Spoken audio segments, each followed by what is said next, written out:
Hey y'all, welcome back to A Dinosaur in the Library. I'm Dawn and I'm here to ramble about books, and today I'm here to ramble about a readathon. So I was invited by the organizer of the Anti-Bullying Week readathon, and I will leave the Goodreads group and all that information below so that if you'd like you can join in. And this takes place between November 16th and 22nd of 2015, and the idea is to read only books that week that feature bullying in some form. It doesn't have to be the main focus of the book. It doesn't even have to be the protagonist that is being bullied, just that the book has bullying in it. The idea is to create a discussion around bullying and to let people out there know who are being bullied, that there are plenty of people who support them and who support efforts to end bullying. So that's the main goal of this, and I fully support that, having been a bullied child and teenager myself. I am absolutely down for anything that brings light to bullying and trying to stop it. So, as you know, if you've been here more than a minute, I'm in college, I'm in my PhD program, so I don't really have a whole lot of time for leisure reading. So why are you joining a readathon, Dawn? Particularly, like I said, because I can't talk today. Totally sorry. I like to bring attention to these kinds of issues, and I'm hoping I'll get to read at least one of the books on my TBR for this. But if not, I don't, and that's cool. I'll read them during Christmas break. But I am going to provide a 10 or 11 book recommendation list for you in case you want to join in and you can't really think of any off the top of your head that have bullying in them. I'm calling a do-over on this day. So anyway, what I'm going to do is list all the books I'm recommending, and then I'm going to talk about the books that I'm probably going to try to read during that week. And we'll just have to wait and see how that goes. But let's get started. So the first book is Matilda, and I love this edition. This is an anniversary edition I picked up at Scholastic last year when I was volunteering at the Christmas sale. This is a puffin book, and as you can see, it doesn't have a cover, but it's got books and cake and letters all over it, and I absolutely love this. I actually wish I had all of Roald Dahl's books in this edition. That is something I would really like to see. Puffin, hello. But this one I definitely wanted to include because bullying isn't always at school. Sometimes you say bullying and people think, oh, you mean kids being bullied at school? And yes, that does include that. But it also includes cyberbullying. It also includes bullying by your parents. It also includes being bullied by other adults in authority, or people in general in authority around you. And this is an excellent example of that. Matilda's parents bully her, the church bull bullies her, and everybody else. So that's important to think about. The next book I have on this list, and I'm sure most of you, if not all of you, have heard of it and or read it, and that's Wonder by R.J. Palacio. And I have had this book on my TBR since it came out, and as you can see, I have the hardcover, so I've had it pretty much since it came out, and I have been wanting to read it forever. I know a pretty good bit about the book, and I really love the premise, so I'm really excited to get to read it. As you can see, I ended up with some stickers that say, I choose kind, and I absolutely love that slogan. That's one of my favorite things. So yeah, I have several of these stickers and I put them on pretty much everything. So yeah, this one is one I'm really hoping that I'll be able to get to read soon. The next book I have is The Misfits by James Howe, and I want to talk about this one for a minute. So not only does this feature bullying, this is also a very important book. So the Gay Lesbian Straight Education Network, GLSEN, instituted No Name Calling Week, and that next year takes place January 18th to the 22nd, and it is all because of this book. In this book, 4 friends are trying to navigate 7th grade, but they are being bullied because of their height, their weight, their sexual orientation / gender identification, their intelligence, and they decide to create a new political party for the school called the No Name Party. And when they're voted in, they decide, you know what? Let's have No Name Calling Week and see what happens. So GLSEN decided, let's make this a real thing. So every year they have No Name Calling Week and schools can take part. There are kits you can get from the organization, and I will leave a link to No Name Calling Week 2016 down below so you can take a look at that. Their motto is celebrate kindness. I love it. It's one of those things that I just love to death, and I always support that, and I hope you guys will too next year, but definitely this is a book you could read for Anti-Bullying Week as well. The next book I do not have a copy of, and that is Fat Angie by E.E. Charlton Trujillo. One of my favorite books of the last couple of years. I really enjoyed that book. Broke my heart, but it's got bullying in it, and you need to read that book anyway, so go do it. The next book I have is The Absolutely True Diary of a Part-Time Indian by Sherman Alexie, and a lot of people have read this.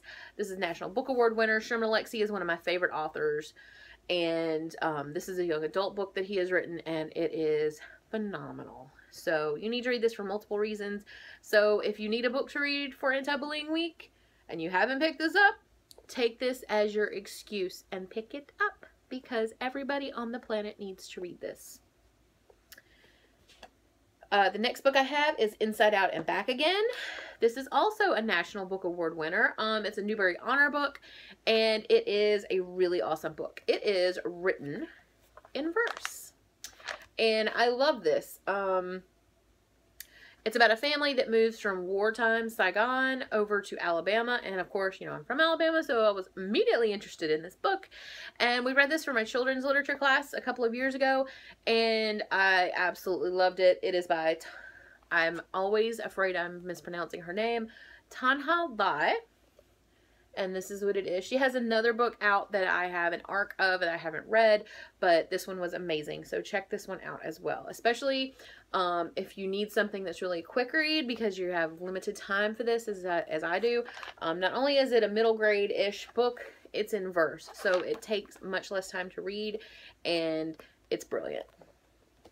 The next book I have is sort of, I don't know about obvious, but I include it for the same reasons that I include Matilda, and that's Cinder. So Cinder's stepmother obviously treats her like crap.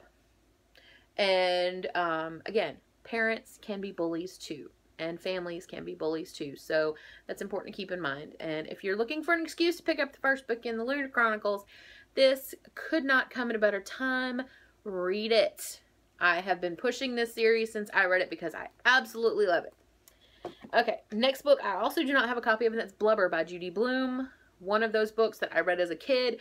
I've always been a big girl, and it just was amazing. And some people don't like Blubber because they don't feel that the bullies get their comeuppance. But it's like, you know what? That's real life. Sometimes they don't, but it's real. And it sucks, but that's what happens. But it's Judy Blume. Judy Blume is brilliant. She's amazing.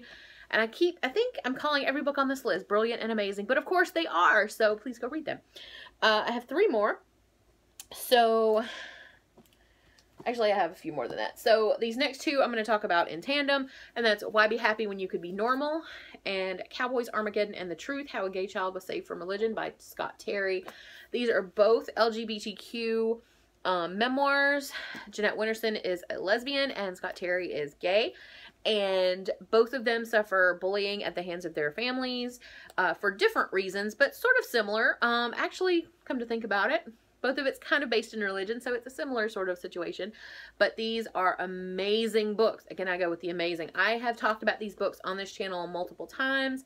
Not only are they good for Anti-Bullying Week, these are really great memoirs. So if nonfiction is your thing, as it is one of mine, check these out.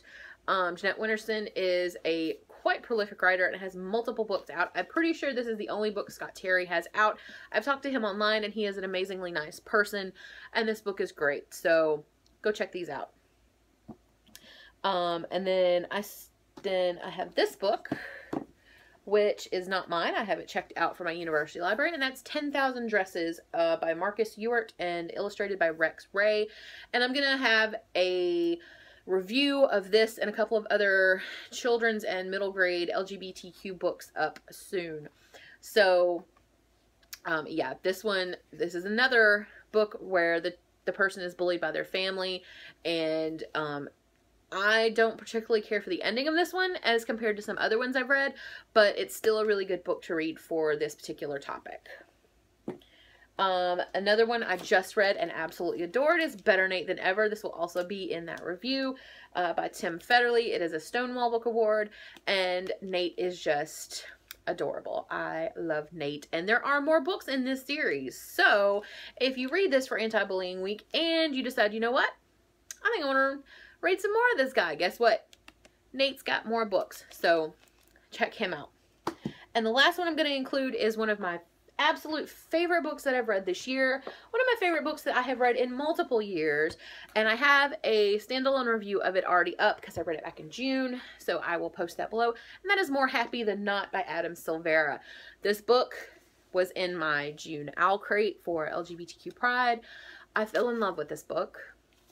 And Adam Silvera is in the middle of writing another book, which is not only LGBTQ, it also includes OCD. Two things extremely close to my heart, so you know I'm going to read it. So, More Happy Than Not by Adam Silvera. Heartbreakingly beautiful, amazing book. I can't wait for Adam Silvera's second book to come out. So, yeah. And I think that is my entire list of books. And the ones that I'm definitely going to aim for trying to read during this week is Wonder. The first one is Wonder, because it's been on my TBR for quite a long time, and Matilda, because I've been wanting to reread this for ages, and you always need a little raw doll in your life, and it's been a while since I've read any, so I need to get to this.